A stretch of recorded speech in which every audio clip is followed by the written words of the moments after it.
warahmatullahi wabarakatuh. Oke, Waalaikumsalam sebelum saya warahmatullahi wabarakatuh. mulai, apakah saya bisa terdengar dengan jelas? Jelas, Mas? Eh, Jelas. Oke, sudah terdengar jelas semua ya. Baik, halo teman-teman. Gimana kabarnya hari ini, adik, kakak, ibu, bapak semuanya? Gimana kabarnya? Semoga sehat-sehat selalu. Selamat datang, eh, selamat datang kepada peserta dari series dengan tema Mental Health in an Unequal World. Webinar ini diselenggarakan oleh payungkolbu.id dalam rangka memperingati Hari Kesehatan Mental Dunia yang jatuh pada tanggal 10 Oktober kemarin ya. Jadi masih hangat sekali ini. Sesuai dengan suasana sore yang hangat. Nah, pada batch pertama ini kita akan bersama-sama membahas topik tentang anak berkebutuhan khusus. Baiklah, tema sore kita hari ini adalah mereka memang berbeda tetapi punya hak yang sama. Oke, perkenalkan saya Muhammad Latif Salam, bisa dipanggil Latif, yang insya Allah akan memoderatori jalannya acara sore hari ini. Asal saya dari Lampung dan saat ini saya sedang melanjutkan studi Magister Psikologi Profesi bidang pendidikan di Universitas Islam Indonesia, Yogyakarta. Mungkin ada juga yang dari UI dan Jogja gitu kan banyak. Saya perwakilan dari payungkolbu.id. Nah, eksklusif nih dipandu oleh part of payungkolbu.id. Jadi teman-teman yang belum tahu, payungkolbu.id ini adalah suatu platform yang teman-teman bisa temui di Instagram kami. Kami insya Allah memberikan edukasi seputar mental teman-teman, yang kekinian lah istilahnya. Jadi teman-teman bisa banget nih follow Instagram kami di @payungkolbu.id ya. Jangan lupa di follow. Baik teman-teman, kami persilahkan untuk memperkenalkan diri di kolom komentar chat Zoom dengan menyebutkan nama, asal daerah, dan emosi positif yang dirasakan teman-teman hari ini. Semoga bisa nanti sampai akhir, bahkan sampai besok juga. Sambil teman-teman memperkenalkan diri, nah untuk teman-teman ketahui acara ini didukung oleh beberapa pihak dan kami mengucapkan terima kasih sebanyak-banyaknya kepada pihak yang telah mendukung jalannya acara ini. Tadi teman-teman juga sudah nonton video siapa saja ya yang menjadi bagian dari acara ini. Oke, biar makin greget nih, media partner kami ada Radian YK, Merangkai Jiwa, dan Asoka Consulting, Sejiwa, KPSI Solo Raya, Maple Connect, Soul Healer, dan Sejuta Cita, dan Family Hour. Nah, demikian dan kehikmatan pemaparan materi, saya akan membacakan aturan main ya selama webinar ini berlangsung yang juga sudah di-share di grup WhatsApp. Satu, selama webinar berlangsung mikrofon diberikan oleh panitia dan peserta diperbolehkan untuk menghidupkan kamera. Peserta diperbolehkan mengajukan pertanyaan melalui kolom chat Zoom selama acara berlangsung dengan menyebutkan nama, usia, asal daerah, pertanyaannya. Bagi dua orang penanya pertama, kami mempersilahkan untuk bertanya kepada pemateri dengan menghidupkan mikrofon dan kamera on saat dipersilahkan oleh dia ya teman-teman ya.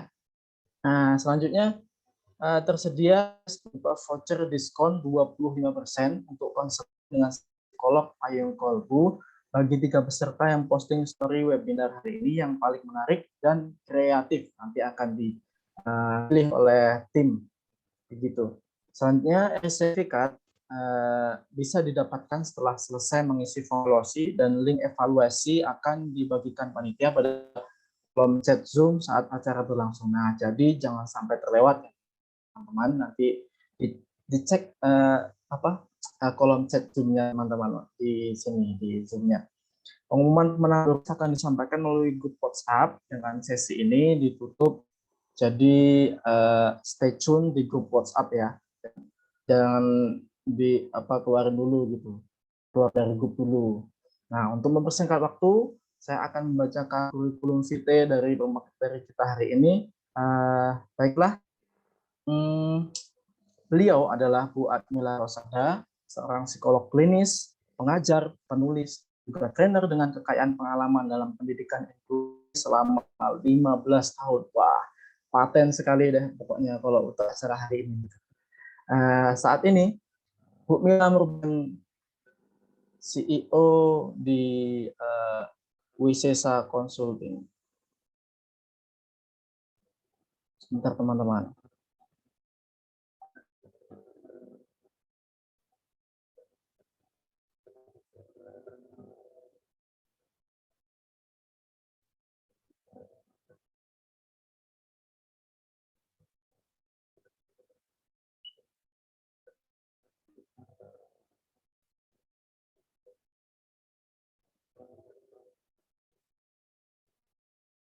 Sepertinya saya,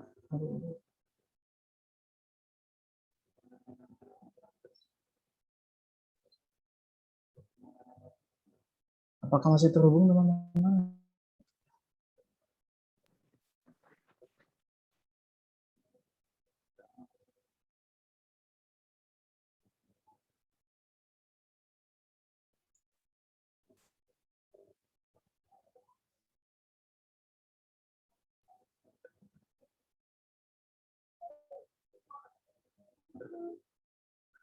Masih terdengar suara teman-teman?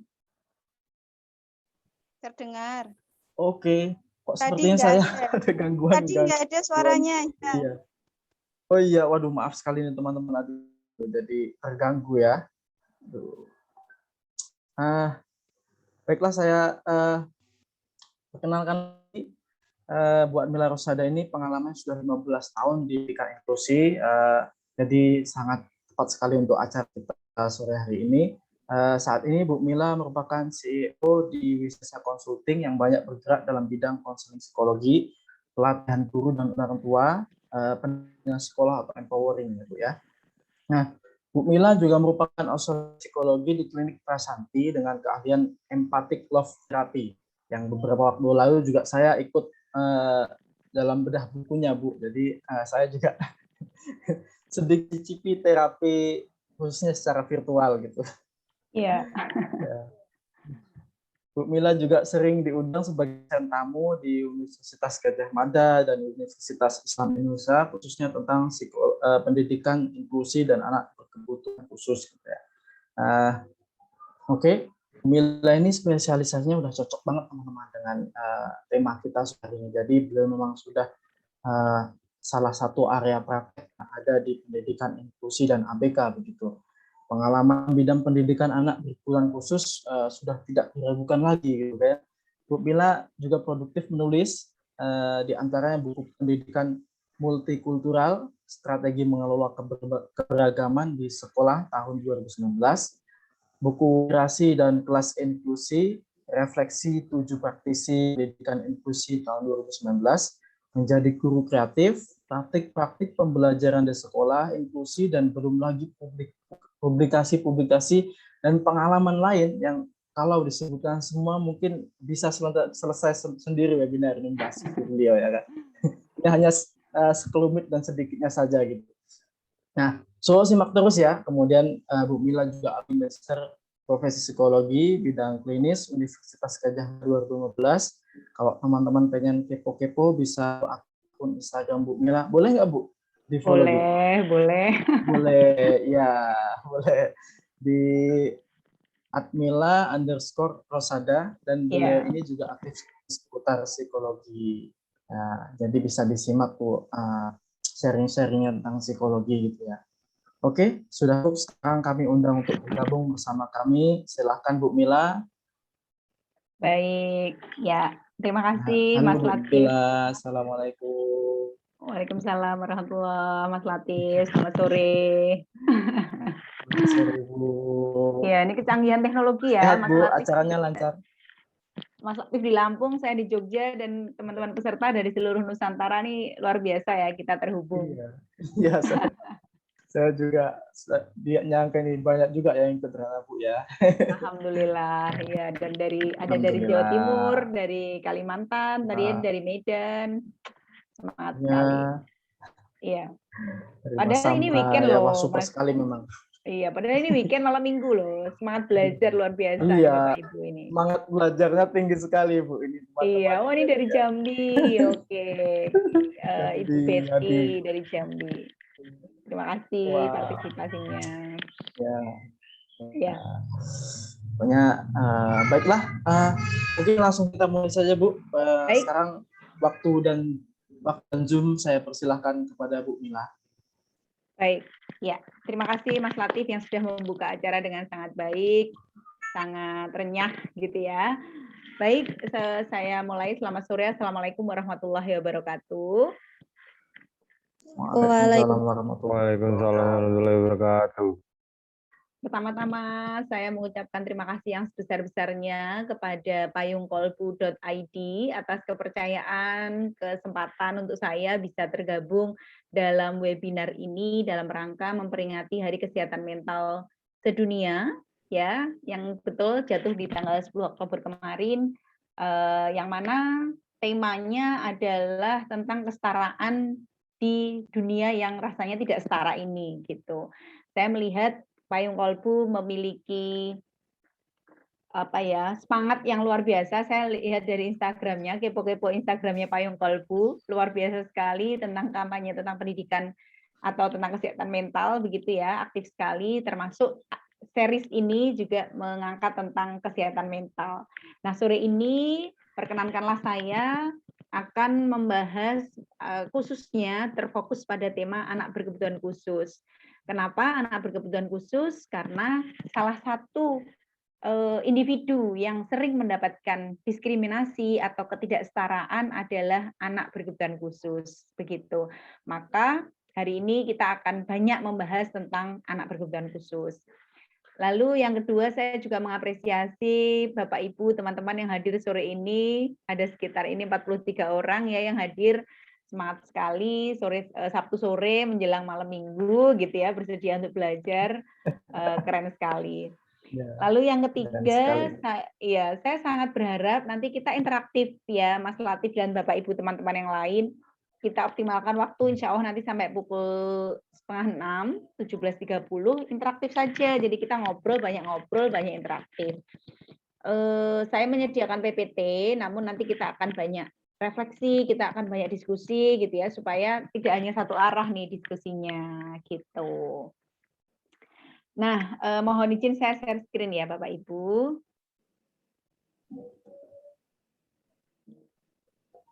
Oke, ini dia. Sudah tampak ya? Saya slideshow dulu.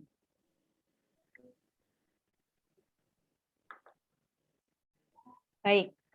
Bapak Ibu, sebagaimana Bapak Ibu tahu di publikasi payungkolbu.id, judul pada sesi ini adalah tentang ABK. Berbeda tapi memiliki hak yang sama, gitu ya. Nah, di sini saya mau membawakan tajuk, haruskah ABK berbeda dan dibedakan? Begitu. Waduh, ini sudah stigma sebenarnya Bu ya. Nah, Aduh. Ya.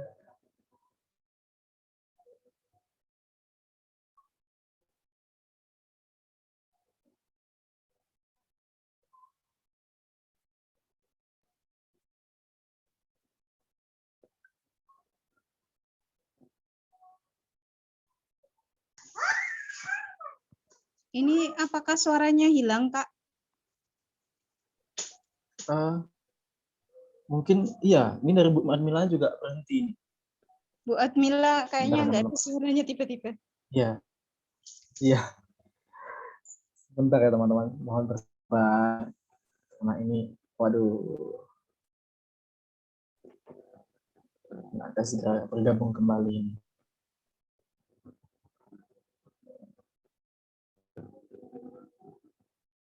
Apakah sudah ada Bu? Ya?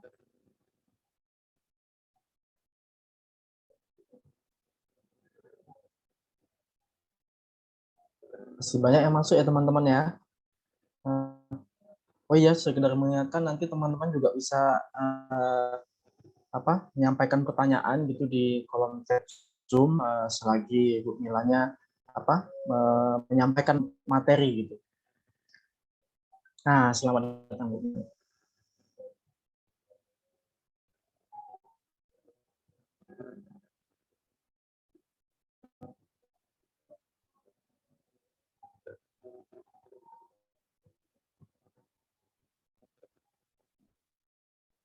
Bu Bu Admila, apakah sudah bergabung lagi?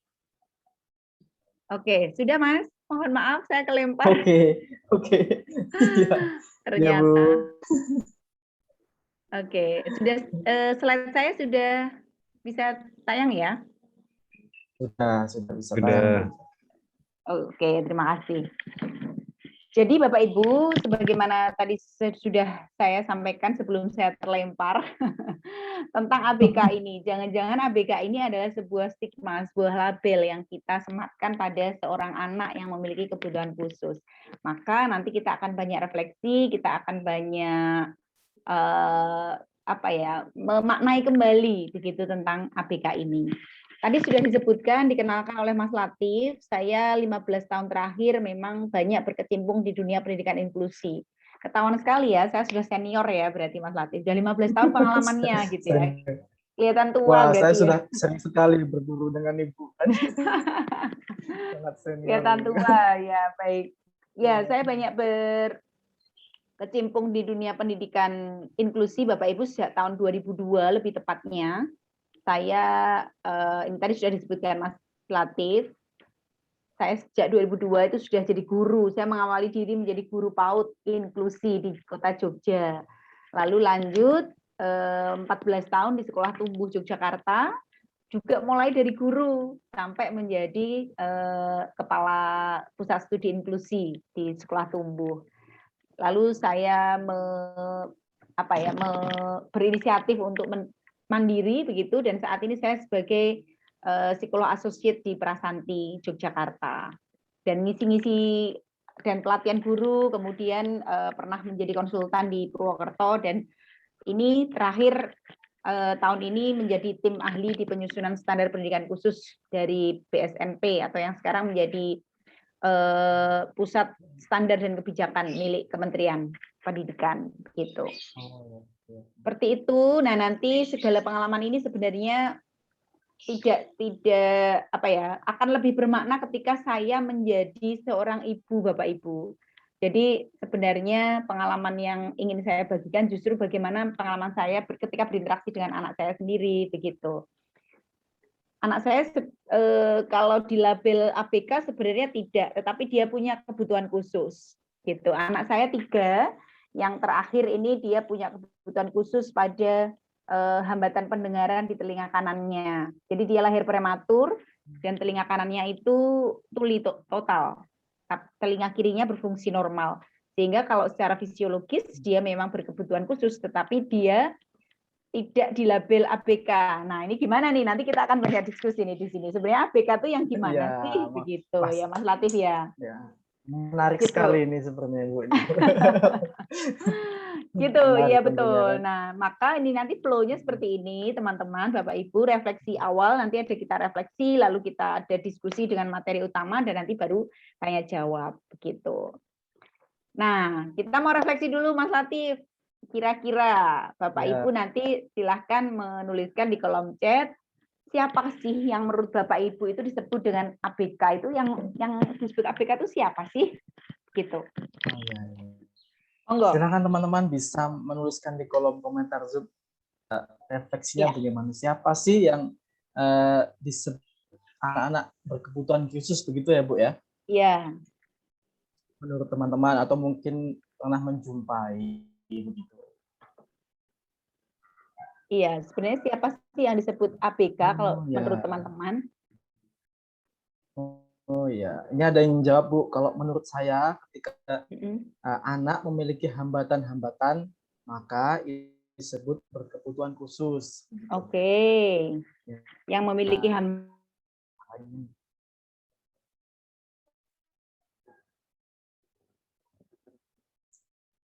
Sepertinya sinyalnya lagi nggak enak teman-teman. Serta semuanya, mohon bersabar. Ini ujian.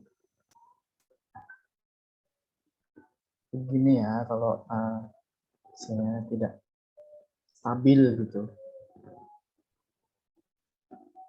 Kita tunggu.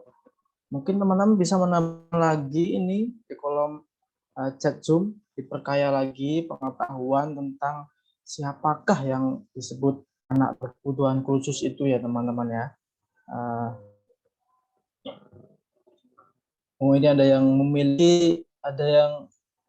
memiliki keterbelakangan baik dari fisik maupun mental.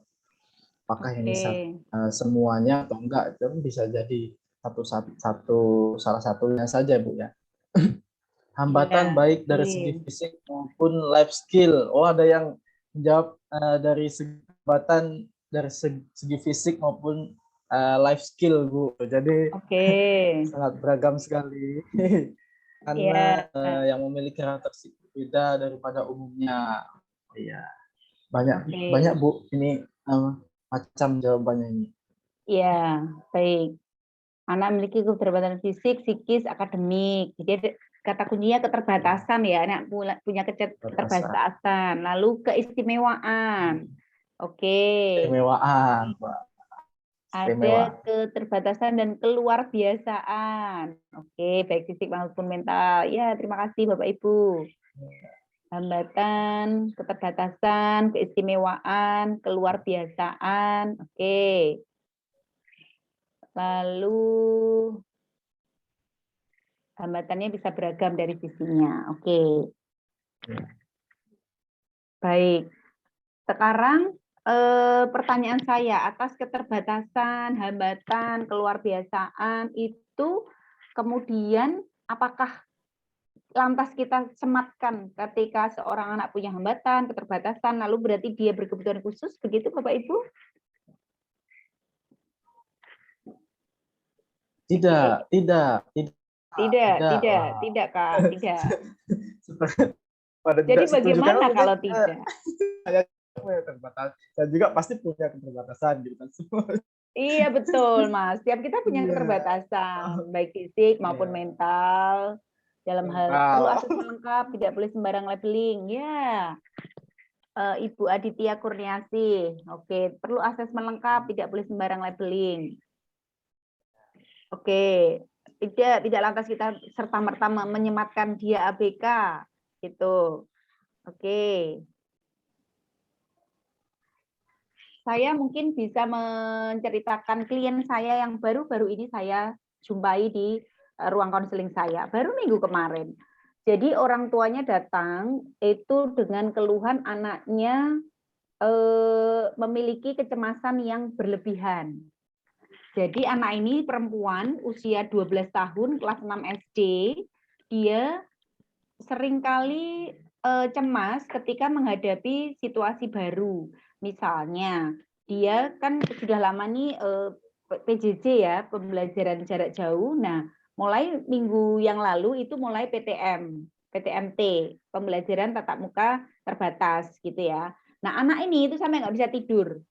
Semalaman nggak bisa tidur, terus pas mau berangkat itu sampai sakit perut, dan sampai, pup di celana. Untuk anak usia kelas 12 tahun ya. Terus sering minta ke toilet, pipis. Sering pipis-pipis kayak gitu. Dan sampai menangis, dan itu berlangsungnya dalam kalau mau PTM begitu terus. Begitu. Sampai diperiksakan ke dokter spesialis penyakit dalam, apakah memang ada keluhan dengan lambungnya dan perutnya, tetapi hasilnya normal begitu. Lalu setelah saya asesmen gitu ya, ternyata memang anak ini punya permasalahan mental, yang mana dia punya internalisasi dari nilai-nilai yang ditanamkan orang tuanya itu dengan sangat kuat dipegangnya, sehingga ketika dia tidak sesuai dengan harapan orang tuanya, maka dia memikirkan itu dengan sangat mendalam. Munculnya berupa emosi kecemasan yang berlebihan. Begitu. Nah, jika pada situasi ini, menurut Bapak Ibu, apakah dia ABK?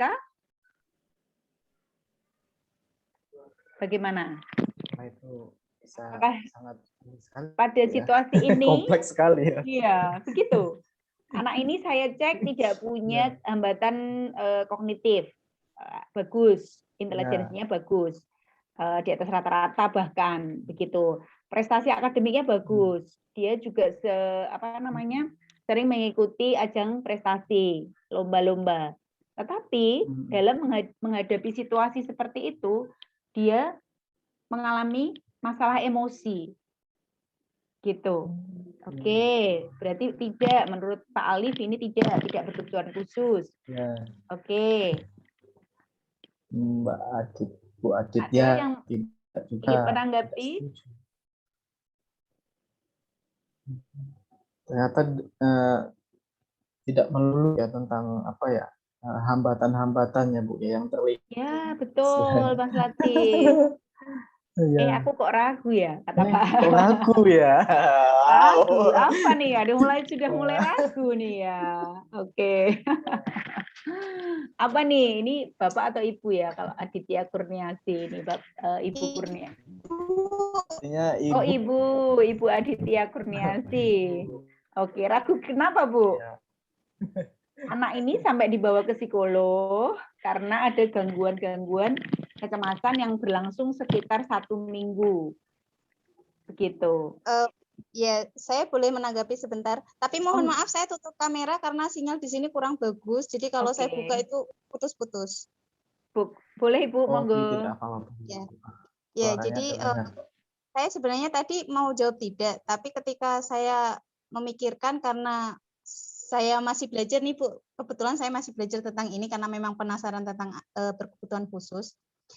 Ketika anak menghadapi hambatan, maka sebenarnya anak ini perlu penanganan. Nah, penanganan ini yaitu tadi yang saya sebutkan perlu asesmen lengkap apa yang dibutuhkan anak ini. Ketika Ya, anak betul. memang butuh bantuan baik dari biologisnya, psikis atau apa, menurut saya memang anak ini memang memiliki kebutuhan khusus meskipun skemanya tidak masuk ke ADHD atau Oke. sindrom atau apapun begitu. Betul.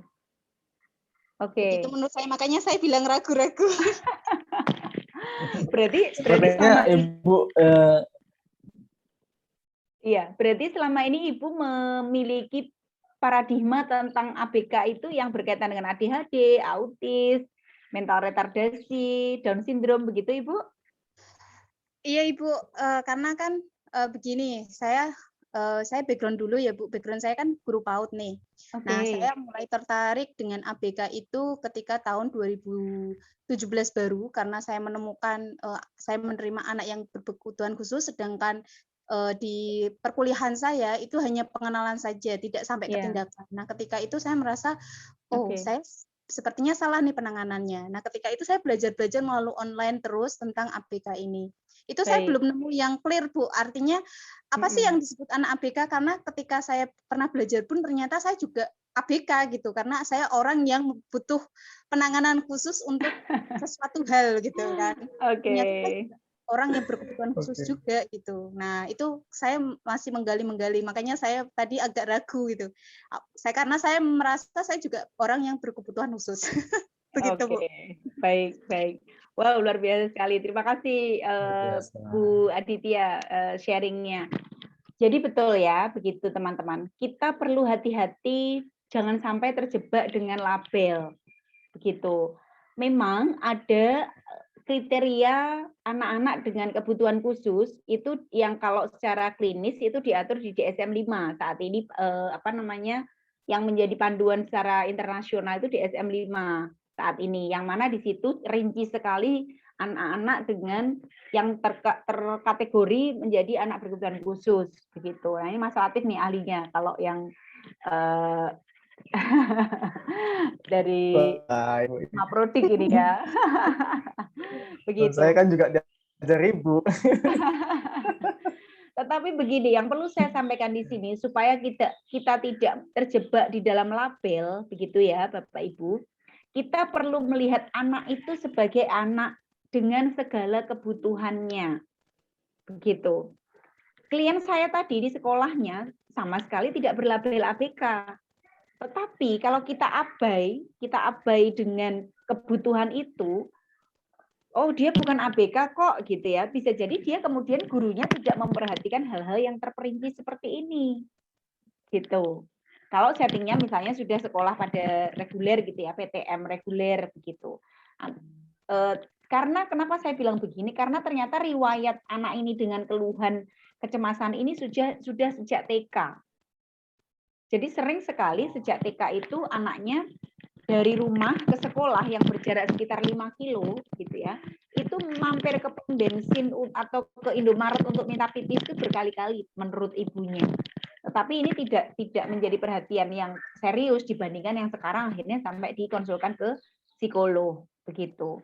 Diingat-ingat ternyata sudah sejak lama ya gitu. Ketika saya asesmen kapan mundur ternyata ketemu sejak TK itu begitu. Nah, dari sini kita menjadi tahu, maka kita hati-hati, jangan sampai terjebak.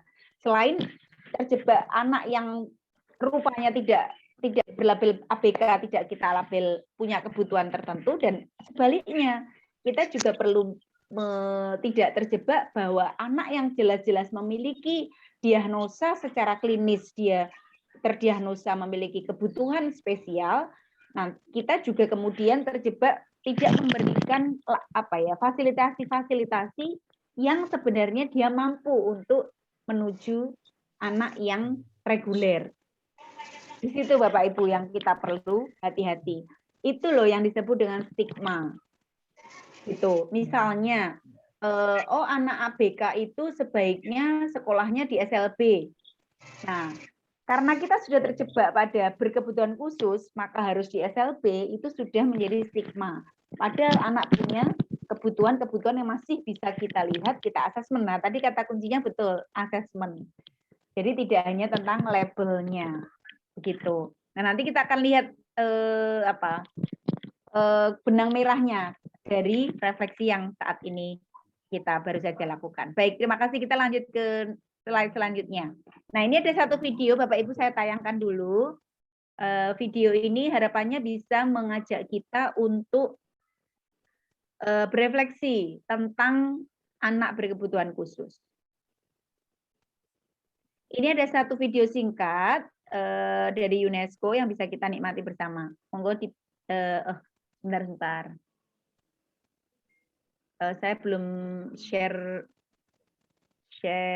audio, sebentar. Lupa belum saya klik share sound. Oke, kita nikmati bersama. Nanti kita diskusi lagi ya Bapak Ibu.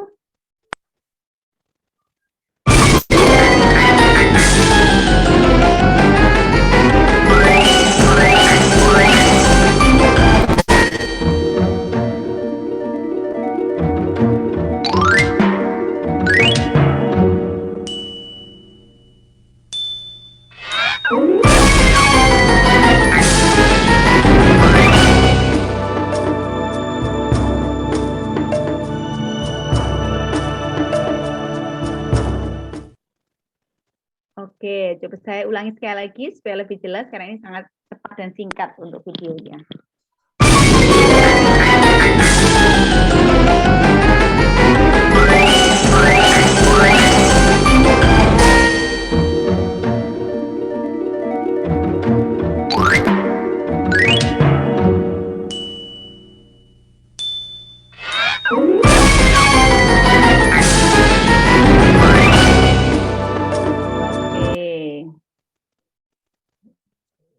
Ya, itu tadi Bapak Ibu, ada yang bersedia untuk open mic untuk memaknai video yang tadi baru saja saya share? Monggo. Ya, dipersilakan untuk peserta menanggapi video tersebut ya Bu. Sebenarnya itu memang penuh penafsiran ya, penuh makna iya, gitu. Mas Latif. Singkat tapi makna. Iya, betul. Singkat ya, tapi penuh makna. Mungkin ada yang ya. Saya ada boleh. Yang Oke, ini siapa nih? Oh, Ibu Aditya lagi. Silakan. Bu Aditya lagi. Silakan Ibu. Kalau menurut saya, jadi kalau saya menggambarkan nih anak-anak saya nih, jadi ketika anak ABK itu kita menstimulasi anak gimana yang mereka anggap berbeda itu biar berbaur jadi satu. Jadi anak-anak itu kita ajak agar merasa bahwa dia tidak berbeda, dia sama, dia memiliki hak yang sama untuk belajar gitu. Jadi kalau di kami itu kami menstimulasi anak, mengajak anaknya gitu, meminta anaknya gimana caramu agar si A bisa masuk ke lingkungan kita gitu, gimana si A biar bisa belajar gitu. Nah, itu kita meminta si anaknya yang mengajak, bukan kitanya yang mengajak, ayo sini-sini, bukan, tapi anaknya, kita mengajak ke anaknya gitu. Karena kan yang ini kan si anaknya tadi ada kayak yang kecil-kecil itu kan yang dia ayo gitu kayak. Oke. Saya membayangkan kalau itu adalah anak yang mengajak gitu. Oke, baik. Ya, terima kasih Bu Aditya, bagus sekali refleksinya dan betul ya, tadi tampak sesuai dengan apa yang tampak di video. Teman-temannya gitu yang justru ayo gitu ya, dan dia merasa senang sekali si pion hijau tadi, dia diajak untuk masuk begitu ya, dan selama ini sudah dipraktekkan oleh Bu Aditya di sekolahnya. Wah, luar biasa. Ya, baik. Satu lagi mungkin Mas Latif yang boleh sharing. Oh iya, siap. Boleh sharing satu lagi teman-teman. Ada yang bersedia sharing? Mungkin bisa di chat, di kolom chat ya teman-teman ya. Boleh di kolom chat boleh, atau raise hand boleh.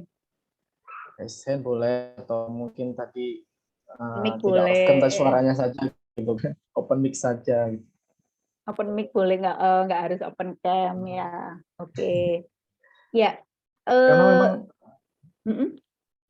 ya Bu, monggo Bu, monggo. Ya. Jadi gini, Mas Latif dan teman-teman. Tadi dari video tadi sebelum aplikasinya yang seperti di Bu Aditya sampaikan, bahwa kita itu sudah terpatok dalam cara pandang yang umum gitu ya. Tadi di bola tadi itu yang mana sudah ada bintang, segitiga, persegi, lingkaran, lalu ada bentuk persegi 6. Itu kan pola pikir sebenarnya di dalam diri kita adalah, atau cara pandang. Yang namanya anak normal itu yang bentuknya bintang, segitiga, lingkaran, segi 4 kayak gitu. Di luar bentuk itu disebut nggak normal. Begitu. Itu yang paradigma itu yang perlu kita bongkar dulu di dalam diri kita gitu. Sementara dan lagi gitu ya, kenormalan itu seringkali dilekatkan dengan ciri-ciri fisik atau hal-hal yang tampak di dalam perilaku anak-anak. Padahal sebenarnya inklusi itu ya ada di dalam diri kita sehari-hari. Atau keberagaman itu, kebutuhan anak itu ya ada di dalam, sebelum kita bicara inklusi ya. Kebutuhan itu ya apapun yang ada di dalam diri anak, tidak melulu tentang kebutuhan secara klinis atau secara medis begitu. Sehingga dari sini kita bisa membawa cara pandang kita secara lebih luas. Gitu. Nah, ketika kehadiran pion hijau tadi, kita dia nggak bisa masuk di dalam pola yang sudah kita bentuk, cara pandang yang sudah kita bentuk, karena kita nggak pernah membayangkan ada anak seperti itu bentuknya. Sehingga sistem sekolahnya juga tidak disediakan layanan yang anak berbentuk hijau tadi. Gitu. Pionnya aneh, ini bentuknya apa sih kayak gitu. Nah, padahal sebenarnya spirit dari pendidikan, spirit dari sebuah, kalau dari Payung Kolbu mengangkat tentang ABK itu punya hak yang sama, betul sekali teman-teman. Bahwa setiap anak punya hak yang sama dan terbebas dari diskriminasi. Nggak ada satupun dari kita, anak-anak ataupun orang dewasa, nggak ada yang mau didiskriminasi begitu. Dan diskriminasi itu sebenarnya tidak hanya bicara tentang kebutuhan khusus, tapi juga bisa tentang ciri fisik, tentang laki-laki perempuan, gender gitu ya, tentang ekonomi gitu ya. Saya mengalami diskriminasi karena ekonomi dulu waktu kecil gitu ya, karena saya anak orang nggak mampu gitu ya, pada waktu itu tidak mendapatkan makanan yang seperti orang-orang mampu dapatkan kayak gitu. Nah, ini juga sebuah bentuk diskriminasi meskipun saya tidak seorang anak berkebutuhan khusus. Tapi karena saya anak orang miskin gitu ya, maka saya didiskriminasi oleh orang dewasa. Ternyata diskriminasi nggak cuma untuk ini ya Bu, yang berbeda, tapi memang menarik, apa ya? Semakin menarik ini semua juga dapat diskriminasi. Iya, jadi diskriminasi itu sebenarnya lebih luas. Maka mari kita lebih masuk lagi ke sini. Jadi ini teman-teman, kita akan masuk ke, saya percaya dari membuka paradigma ini, kita bisa mulai merefleksikan bagaimana pandangan kita selama ini tentang anak berkebutuhan khusus, gitu ya. Semoga pengantar saya tadi bisa mengajak kita untuk secara berbeda melihat anak berkebutuhan khusus, begitu. Saya pernah punya pengalaman satu anak saya share lagi ya, Mas Latif ya. Iya, Bu. Berkaitan anak yang memiliki label dan diskriminasi yang kuat. Jadi tahun 2011 atau 12 begitu ya, saya agak lupa tahunnya. Waktu itu saya menjabat sebagai kepala sekolah di SD Tumbuh 2. Nah, datanglah seorang ibu yang ingin menyekolahkan putrinya yang berusia 9 tahun dan masih duduk di kelas 1 SD. Gitu. Putri ini dibilang oleh gurunya di sekolah sebelumnya dia akan nggak naik kelas. Dan berarti kalau tahun besok nggak naik kelas, berarti dia sudah akan 3 tahun di kelas 1. Berarti ketika umur 7, umur 8, dan umur 9. Dan orang tuanya tidak mau ketika harus tinggal kelas lagi, begitu. Sehingga pengen pindah ke Tumbuh, begitu. Nah, apa yang membuat anak ini mendapatkan layanan yang kurang tepat gitu ya? Karena anak ini punya hambatan intelektual, jadi dia mental retardasi, teman-teman. Menulis waktu saya asesmen pertama kali itu dia menulis namanya belum bisa, angka 1 sampai 3 tidak hafal, gitu ya, huruf apalagi tidak tahu. Ditanya juga tidak begitu respon, gitu. Nah, singkat cerita, anak ini memang punya hambatan intelektual karena memang pada masa perkembangannya anak ini sakit-sakitan. Dari usia 0 sampai 5 tahun, usia bicara terlambat, usia jalan terlambat, gitu ya, karena sakit-sakitan. Riwayat keluar masuk rumah sakit di usia 0 sampai 5 tahun. Kenapa? Karena memang aspek perkembangannya tidak terasah karena orang tua fokus pada aspek kesehatannya. Karena kesehatannya banyak sekali hal Fisiknya, yang Bu, harus ya. fisiknya, sehingga aspek-aspek perkembangan jalan bicara sosial itu terlambat semua, sehingga dia mengalami mental retardasi. Ternyata apa? Di balik itu semua, keterlambatan itu semua, dia adalah anak dengan positif HIV, virus HIV, gitu. Jadi orang tuanya, ayahnya itu positif HIV, lalu ke ibunya, menularkan ke ibunya, dan ibunya kemudian menularkan ke putri yang dikandungnya. Dan itu baru ketahuan kalau dia positif HIV di usia 5 tahun. Sejak ketahuan itu ya sudah pengobatannya tepat, karena sebelum itu tidak ketahuan. Nah, sejak itu maka anak mulai bisa berjalan, mulai bisa bicara, dan baru mengejar tahap-tahap perkembangan yang lain, termasuk akademik. Gitu.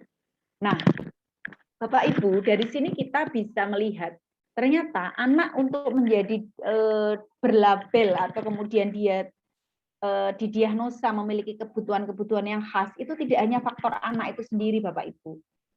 Banyak sekali faktor-faktor yang menjadikan dia berlabel ABK.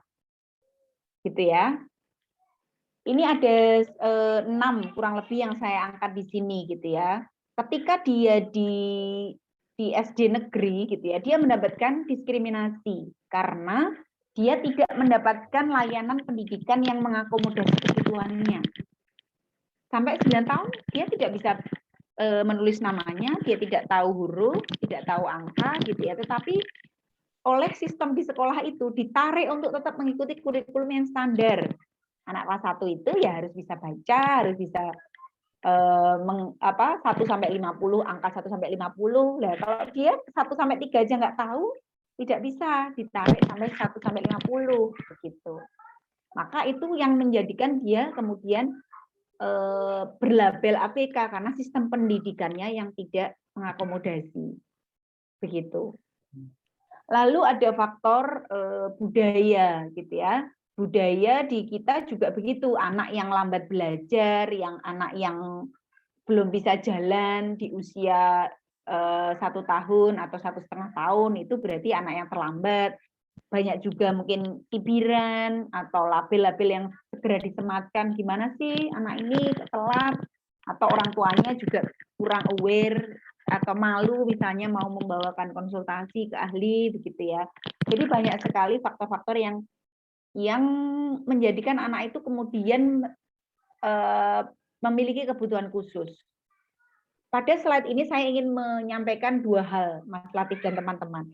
Yang pertama, bahwa anak menjadi berkebutuhan khusus itu tidak hanya faktor anak loh, Bapak Ibu dan teman-teman. Artinya kalau anak itu juga punya dinamika loh sebagai anak yang dia tidak mampu, yang dia kok belum bisa, dia juga punya perasaan loh. Misalnya pada anak autis ya, pada anak autis itu kan hambatan utamanya tentang komunikasi. Kalau kita sebagai orang dewasa melihat dari luar, gimana sih ini kok nggak bisa-bisa sudah diterapi, sudah di ini sudah ada program khusus. Pada anak autis kok dia masih sulit berkomunikasi, masih seperti di dunianya sendiri begitu misalnya. Itu kita dari luar. Tapi kalau coba kita lihat dari sisi anaknya, dari sisi dalam anaknya, dia juga pasti punya dinamika. Aku ini juga pengen ngomong loh, aku ini juga pengen berkomunikasi loh. Kok nggak ngerti-ngerti sih yang aku mau, kayak gitu.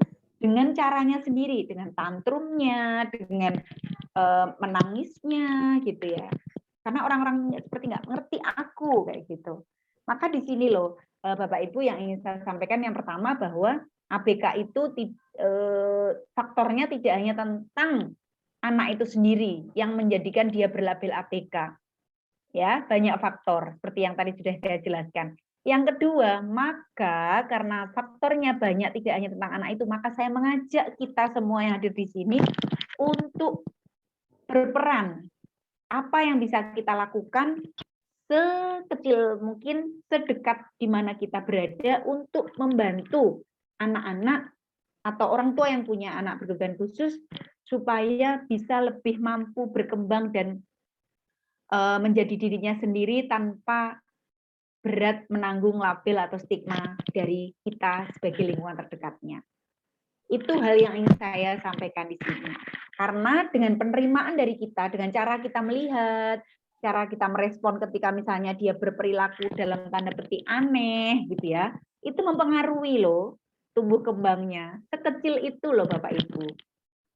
Misalnya ya Bapak Ibu sebagai guru gitu ya, di sekolah, misalnya ada calon murid baru yang datang, lalu terus dia sudah mengacaukan mainan-mainan atau dia mungkin berperilaku aneh gitu ya. Nah, cara respon kita itu akan sangat mempengaruhi bagaimana anak dan orang tua ini kemudian juga berdinamika. Artinya ketika sikap kita menerima, mencoba memahami, mencoba melihat kebutuhan anak itu bukan sebagai label ABK, tetapi melihat ya memang dia punya kebutuhan seperti itu, maka itu akan mempengaruhi bagaimana dia juga akan merasa diterima di lingkungannya. Gitu Bapak Ibu yang utamanya, karena seperti yang ditujuankan dari panitia ini kan juga tentang penerimaan begitu. Itu mungkin Mas Latif yang bisa saya sampaikan.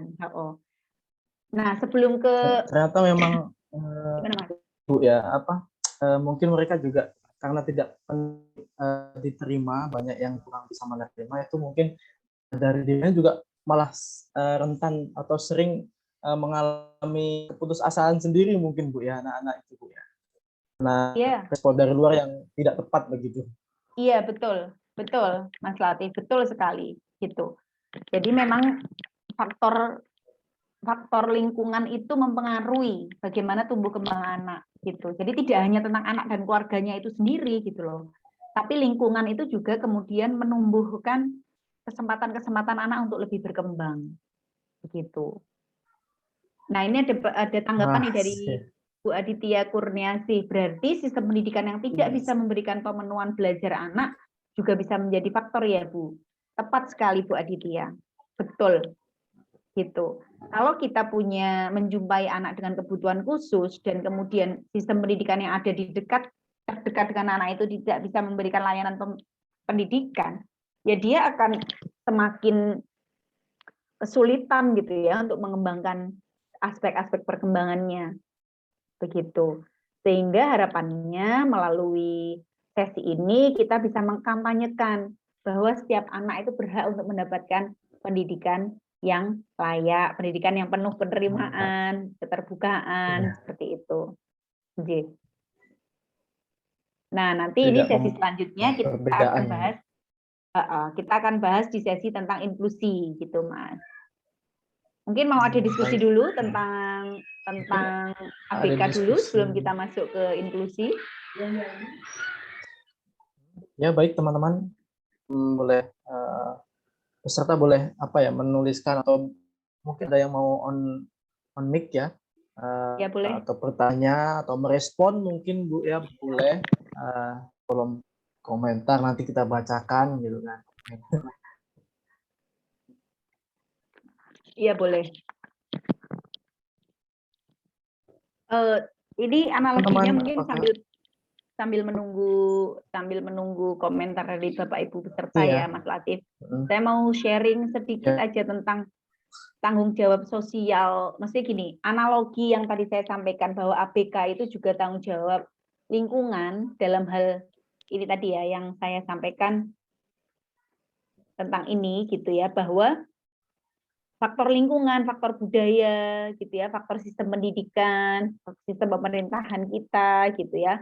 Itu membentuk bagaimana anak berkebutuhan khusus ini berkembang, itu juga sama halnya dengan kesehatan mental loh sebenarnya Mas Latif. Kalau kita tarik lebih tinggi gitu ya, kalau dalam konteks yang lebih luas, itu tidak hanya dalam konteks pendidikan bagi anak berkebutuhan khusus, tapi secara umum dari kesehatan mental gitu, bahwa masing-masing kita punya peran untuk mewujudkan penerimaan di lingkungan kita supaya setiap orang merasa diterima itu tadi dan merasa didukung, merasa mendapatkan pandangan yang positif dari lingkungannya begitu. Diskusi ini juga pernah saya bagi dalam konteks membahas kesehatan mental narapidana, Mas. Ini mungkin sedikit keluar konteks dari ABK ya. Jadi begini, karena ini dulu anak ini juga narapidana ini ketika anak dia juga punya kebutuhan khusus tentang perilaku gitu. Jadi saya pernah sharing dengan seorang teman sejawat psikolog juga yang mendampingi seorang warga binaan permasyarakatan atau narapidana kita bisa sebutnya. Narapidana ini sudah besar ya, tetapi teman saya ini psikolognya ini pernah merunut gitu ya, anak dia waktu kecil punya kebutuhan khusus di masalah emosi dan perilaku. Istilahnya tunalaras lah kayak gitu. Ya. Jadi dia punya masalah di emosi dan perilaku. Nah, ketika dewasa, dia kenapa sampai menjadi narapidana dengan kasus pembunuhan? Gitu. Jadi si X ini membunuh temannya sesama pengamen. Jadi si X ini profesinya pengamen di terminal di Yogyakarta, di terminal Giwangan gitu ya. Dia suatu hari membunuh temannya gitu. Lalu di penjara begitu. Nah, kenapa sampai membunuh? Ternyata dia sebenarnya secara psikologis ya, ini saya bicara secara psikologis gitu. Si X ini setiap hari sejak kecil yang dilihat adalah ayah dan ibunya yang selalu bertengkar. Dan ayahnya adalah seorang pemabuk. Setiap bangun tidur, si anak ini bangun tidur jebret, melek gitu ya, yang dilihat ayahnya mabuk, mukulin ibunya gitu ya, dan cekcok antar ayah dan ibu ini setiap hari. Sehingga ketika dia di sekolah, dia juga mengalami masalah emosi dengan teman-temannya ketika kecil dulu gitu. Lalu tumbuh dewasa sampai dia menjadi pengamen gitu ya, dan suatu hari intinya dia itu ada cekcok dengan teman sesama pengamen tentang trayek ngamen gitulah, dan disitulah kemudian emosinya dikeluarkan atas apa tumpukan sejak masa kecilnya gitu, dan akhirnya dia caranya dia adalah dengan membunuh gitu.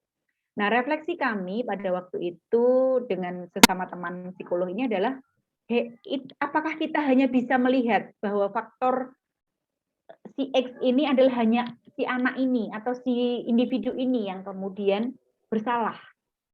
Kan tidak. Maka di slide yang saya tayangkan ini faktor-faktor inilah yang kemudian bisa jadi berkontribusi terhadap dia memiliki masalah emosi. Karena memang sejak kecil dia sudah punya riwayat masalah emosi. Gitu. Dan pertanyaan refleksinya lagi adalah di mana kita gitu ya.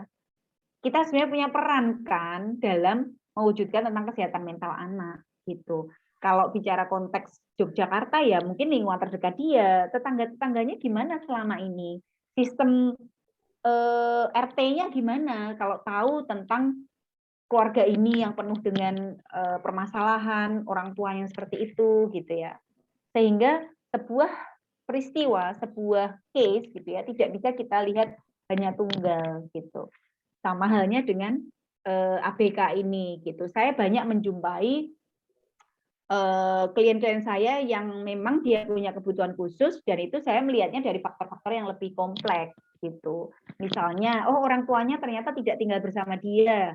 Ada ya klien saya seperti itu, orang tuanya ayahnya sudah pergi entah kemana, ibunya menjadi TKW di luar negeri, dia ikut simbahnya, kayak seperti itu kan juga faktor. Oh dia punya masalah kemudian di hambatan intelektual. Oh ternyata memang ada pola belajar yang tidak terbentuk, kayak seperti itu. Jadi banyak sekali teman-teman yang kita bisa lebih luas dalam melihat kebutuhan anak, gitu. Sehingga dari sini kita bisa lebih luas gitu ya cara pandang kita. Gitu Mas Latif, ini masih ada chat, coba kita lihat. Ini waktunya ternyata sudah jam 5. Oke. Ini ada saya bacakan Bu ya. Boleh. Tanya terkait ABK, autis khususnya. Boleh. Yang bukan sekolah inklusi, itu bagaimana cara guru BK menyikapinya atau bertindak? Karena wali kelas baru menyampaikan anak tersebut memiliki autis. Mohon pencerahannya Kak. Terima kasih. Oh ya, berarti kan ini apa ya? Oke. Asesmennya udah ada asesmen yang terlambat mungkin ya Bu ya. Oke. Dari sekolah. Bu Windy, ini jenjang apa ya Bu? Kalau sudah ada BK berarti SMP atau SMA ya Bu? SMA. Oke. SMA ya dari Bu Windy. Oke, berarti ada Bu Windy menerima anak autis di jenjang SMA, dan kemudian cara guru BK menyikapinya gimana? Karena wali kelas juga baru menyampaikan kalau ada anak tersebut. Sementara sekolah Bu Windy ini bukan sekolah inklusi. Baik.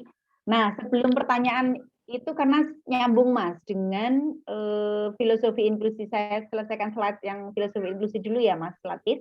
Nanti baru ke pertanyaannya. Ya, baik. Ya, Bapak Ibu, hal yang kemudian dibahas berkaitan dengan adanya anak dengan berbagai kebutuhannya masing-masing, termasuk anak dengan kebutuhan khusus ini, itu kemudian kita bisa membahas yang dalam konteks inklusi. Bapak Ibu, dulu kita paradigmanya lebih keras lagi, yaitu eksklusi. Anak-anak yang cacat, anak-anak yang berbeda, anak-anak yang memiliki kelainan gitu ya, itu langsung dieksklusi, langsung di label bahwa dia tidak mungkin untuk bergabung di sekolah. Sehingga saya minum dulu. Monggo. Sehingga banyak sekali dulu anak-anak itu yang tidak berani untuk keluar, disembunyikan sama orang tuanya. Karena labelnya sangat keras tentang anak-anak cacat ini gitu ya, atau anak-anak yang berbeda, misalnya anak Down syndrome, anak yang memiliki kelainan fisik, itu banyak yang disembunyikan orang tuanya. Nah, namun kemudian pemerintah, nah ini faktor pemerintah kemudian mulai membuka sekolah khusus. Jadi anak-anak yang hijau ini adalah sekolah reguler, lalu anak yang berwarna-warni ini diwadahi di sebuah sekolah khusus. Kalau kita sebut SLB, ada A, B, C, D, E, lalu ada G ya, sampai ke autis kayak gitu. Nah, kemudian bergeser ke sistem pendidikan integrasi. Integrasi ini adalah menyatukan anak-anak berkebutuhan khusus di sekolah reguler, tetapi masih di kelas khusus. Itu integrasi. Nah, terakhir sekarang sudah mulai tahun 94 itu sudah banyak dikonferensikan, dibuat undang-undang di Indonesia juga sudah banyak sekali diimplementasikan pendidikan inklusi, yaitu bergabung di sebuah sekolah secara bersama-sama. Tetapi yang model segregasi atau SLB juga masih ada, gitu. Nah, nyambung dengan pertanyaan dari Bu Windy tadi, intinya Bu Windy dan teman-teman yang lain, Bapak Ibu guru yang berpartisipasi di sini, kunci dari pendidikan inklusi itu adalah partisipasi, Bapak Ibu. Jadi apapun warnanya anak, merah, kuning, biru, ungu, oranye gitu ya, pada intinya bagaimana kita sebagai sekolah memberikan kesempatan untuk partisipasi seluas-luasnya. Nah, ini seperti tadi di video tadi Bapak Ibu, kalau sekolah kita belum inklusi, atau mungkin pertanyaan reflektifnya bahwa inklusi itu tidak harus menunggu penunjukan dari pemerintah, kita bisa kok menjadi inklusi dengan cara membuka diri seperti di video tadi. Selama ini mungkin pattern kita hanya anak-anak yang mungkin di sekolah Bu Windy belum pernah menerima anak autis, baru menerima anak yang ekonomi lemah misalnya dengan apa itu KMS gitu ya. Lalu ada yang anak dengan lambat belajar, mungkin itu menerima anak dengan keberagaman kemampuan, tapi anak autis ini belum ada nih bentuknya sekolah saya gitu. Dan sekolah saya bukan sekolah inklusi. Nah, sekolah Bu Windy bisa menjadi inklusi atau kita kembalikan pada dasar diskusi kita di awal bahwa inklusi itu tidak selalu berhubungan dengan anak berkebutuhan khusus, asalkan kita mau terbuka dengan segala perbedaan, maka ibu bisa membuka ini dengan cara mengubah sistem agar sesuai dengan anak. Begitu. Nah, anak dengan autis kalau sudah SMA, maka perlu sejauh mana kebutuhan anak autis ini, Bu Windy. Apakah dia memang masih sangat kental, hambatan komunikasinya, itu perlu dikomunikasikan dengan orang tua dan juga ahli. Begitu. Tapi pada prinsipnya sekolah perlu membuka diri, membuka sistem supaya anak ini terlayani dan terfasilitasi, begitu. Dengan dengan prasyarat-prasyarat atau hal-hal yang bisa dibentuk, dibangun, mencari daya dukung dari beberapa pihak, begitu. Nah, lalu pertanyaan Bu Windy tadi lebih pada apa yang perlu dilakukan, gitu ya, Mas Latif ya. Mohon pencerahannya Kak, bagaimana menyampaikan bagaimana guru BK menyikapinya gitu. Nah, terima kasih Bu Windy, ini sebuah etikat yang baik gitu ya, bagaimana menyikapinya. Menurut saya adalah yang paling penting kerjasama dengan orang tua dulu, minta penjelasan tingkat autisnya, dan ibu juga bisa observasi bagaimana kemampuan anak ini untuk bergabung di kelas di SMA ibu, begitu. Nah, kalau misalnya secara akademik dia tidak punya problem, dia masih bisa menggunakan kemandiriannya bagus, gitu ya. Nanti ibu bisa membuat program-program yang kerjasama dengan wali kelas untuk penyesuaian sesuai kebutuhannya, begitu.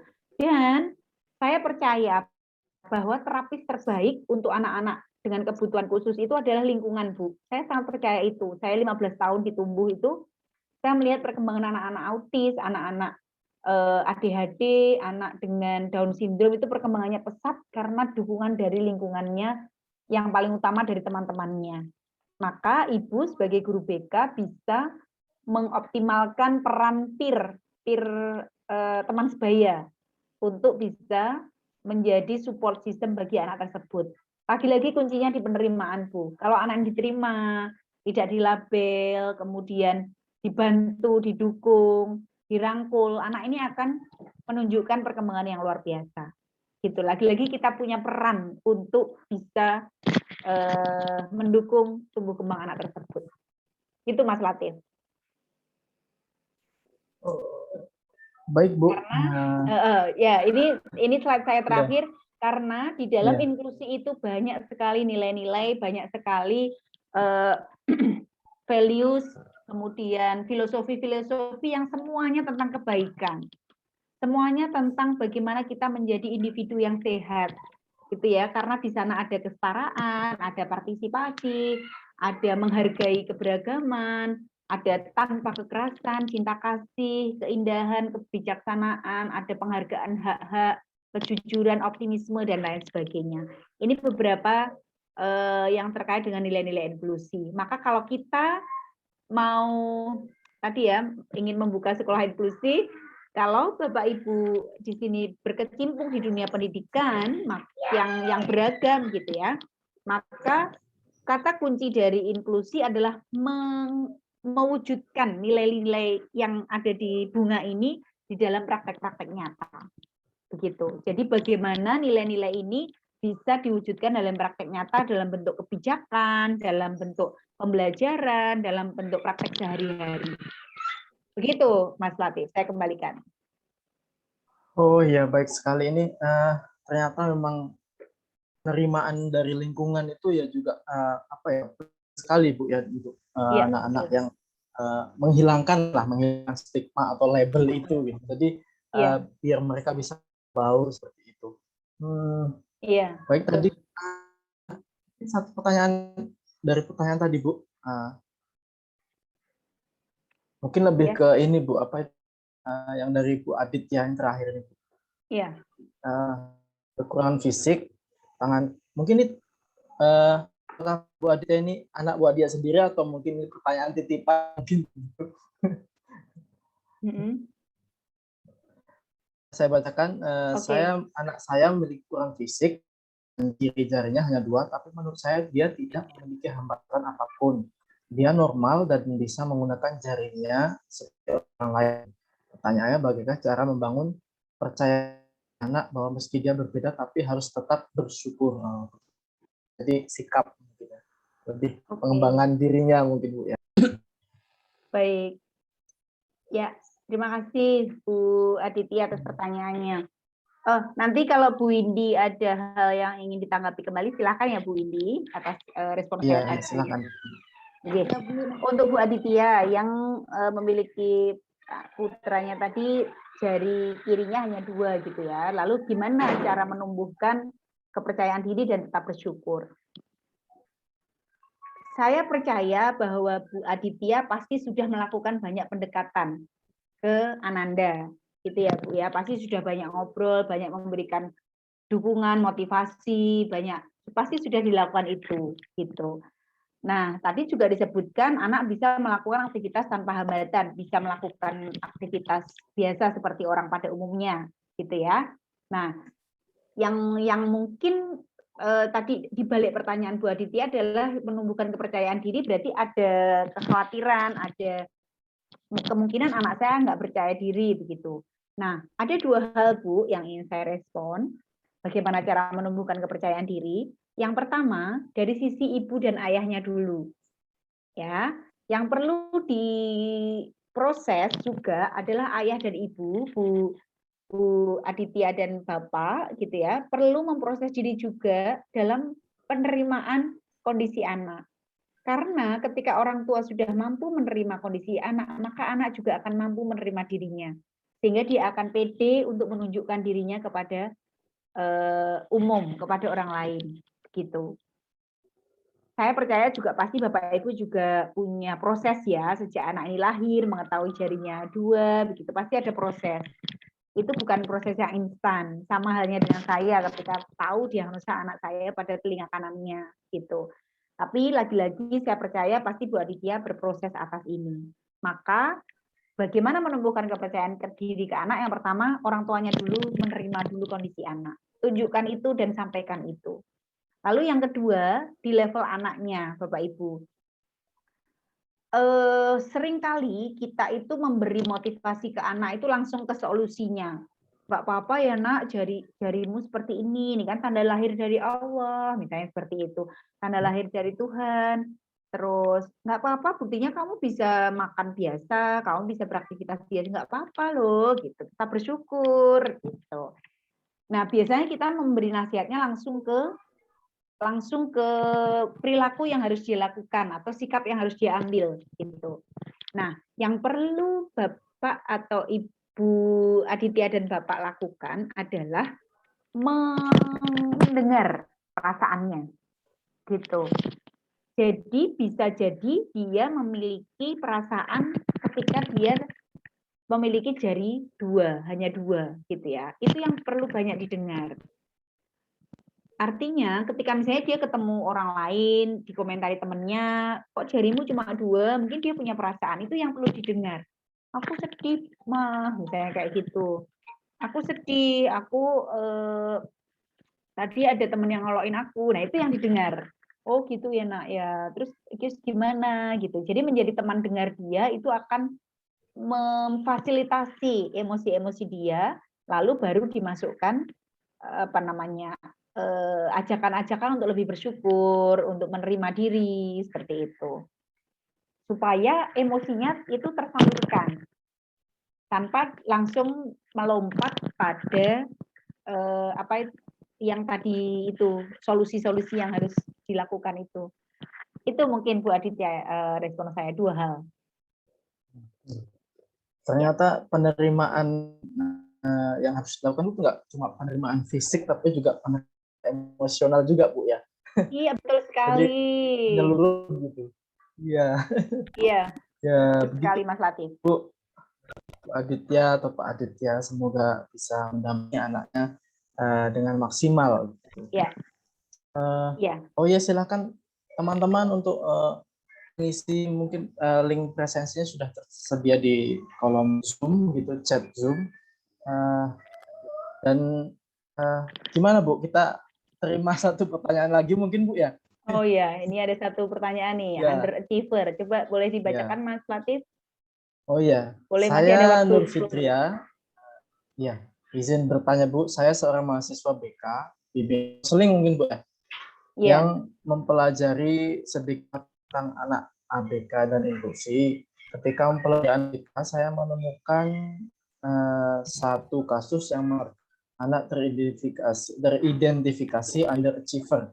Setelah saya mencari tahu tentang underachiever, saya menemukan sebuah bahwa underachiever bukan termasuk anak ABK, akan tetapi cerdas istimewa. Padahal jika ditilik lebih dalam, anak tersebut mengalami banyak hambatan. Mohon dijelaskan mengenai hal tersebut. Terima kasih.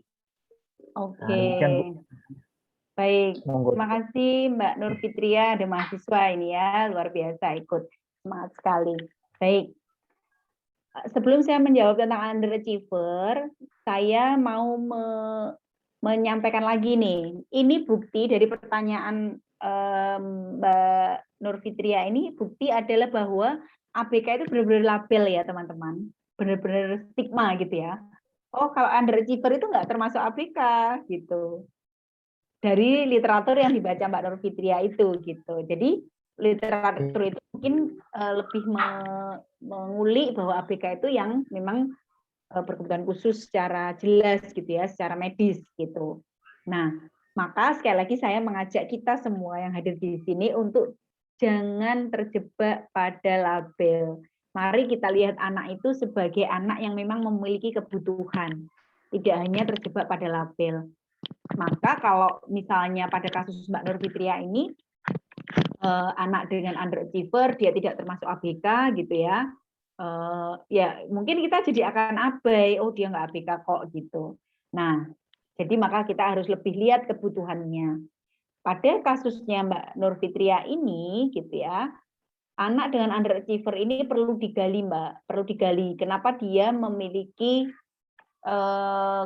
pencapaian yang di bawah kemampuannya, kan anak underachiever itu kan, dia sebenarnya punya kemampuan yang tinggi gitu ya, di atas rata-rata, tetapi dia tidak menunjukkan itu di dalam performanya, underachiever. Jadi achieve-nya atau mencapainya itu di bawah kemampuannya. Padahal kalau dilihat kemampuannya dia mampu gitu.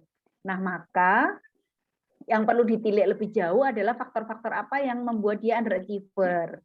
Gitu. Macam-macam, Mbak, bisa faktor keluarga, bisa faktor sistem pendidikannya gitu ya, bisa jadi memang ada banyak dijumpai anak-anak dengan cerdas istimewa atau anak superior, anak gifted yang underachiever. Itu banyak dijumpai karena dia seperti sudah sudah jengah gitu dengan sistem atau pembelajaran yang dia jumpai di kelasnya begitu, sehingga dia males udah gitu-gitu aja, aku nggak mau ngerjain gitu ya. kemudian intinya tidak menantang bagi dia sehingga dia memilih untuk tidak melakukan apa yang diminta oleh gurunya gitu. Maka menurut saya Mbak Nur Fitria sebagai BK, mahasiswa BK bisa melakukan konseling yang menyeluruh tentang anak ini, apa yang menjadi faktor-faktor dia kurang termotivasi untuk mencapai sesuatu gitu. Bisa jadi kekurang tepatan pilihan sekolah, bisa jadi memang ada apa namanya masalah keluarga gitu ya. Itu macam-macam faktornya. Sehingga kalau kita menjumpai anak seperti ini yang mana dia tidak termasuk APK ya kita tetap layani kan, kita tetap lihat apa kebutuhan dia gitu. Jadi kata kuncinya adalah melihat anak sesuai kebutuhannya, bukan sesuai labelnya dia APK atau bukan. Gitu, Iya, Mas berarti, Latif, saya mungkin closing statement-nya adalah bahwa dengan kita melihat anak, gitu ya, sekaligus tadi merespon pertanyaan yang masuk, bahwa sesi ini akan saya tutup dengan sebuah statement bahwa anak-anak itu membawa kita ke tempat di hati yang keberadaannya belum kita ketahui. Artinya ketika kita meniti, berjalan untuk memahami anak itu banyak sekali yang kita pelajari tentang mereka. Dan disitulah tempatnya hati. Gitu. Oke, monggo saya kembalikan ke Mas Latif.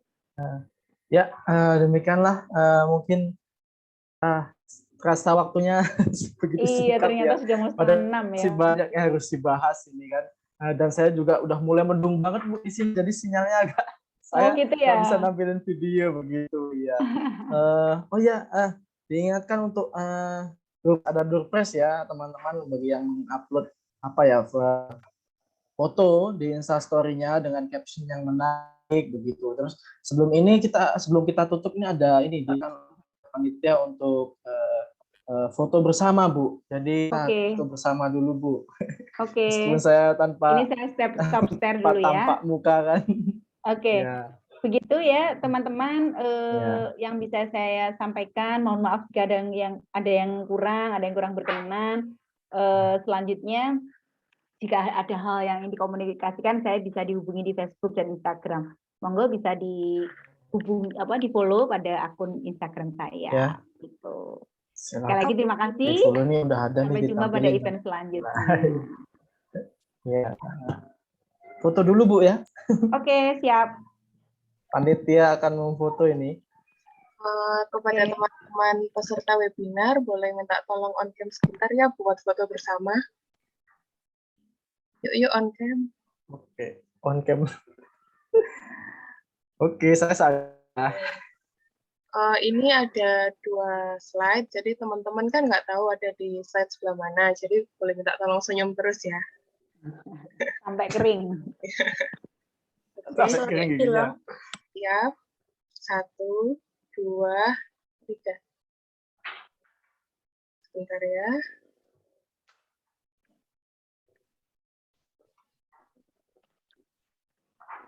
Satu lagi. 1, 2, 3.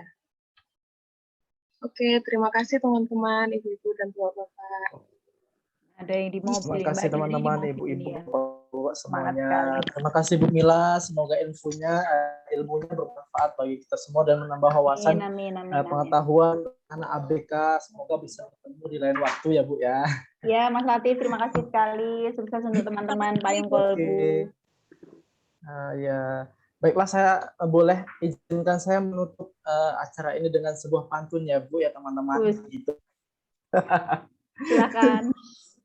Ya, buah kecubung, buah mengkudu, di blender halus saat corona.